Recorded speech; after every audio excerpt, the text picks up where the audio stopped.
দর্শক কি নাম আপনার? সমস্যা নাই, পর্দার সাথে আছেন, সমস্যা। কত করে তুমি খাইছো? কয়টা খাইতে পারলে? একটা খালে হবে? প্রতিদিন বেটি প্রতিদিন কিরকম বিক্রি হয়? তাতে জীবন জীবিকা চলে? তাহলে গুড় দিয়ে পিঠা তৈরি করেন প্রতিদিন সকালে?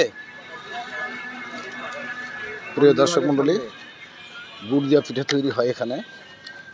একটা পিঠার মধ্যে কি পরিমাণ গুড় ঢুকা দেন? যতটুকু লাগবে না? তাহলে প্রতিদিন মোটামুটি ভালো বিক্রি হয়, তাতে জীবন জীবিকা চলে। বাড়ি কোন জায়গায়? বান্ধাইখারা থেকে আসেন এখানে? এখানে বাসা দিচ্ছে না? পিঠা বিক্রি করে জীবনযাপন চলে, কোনো সমস্যা হয় না?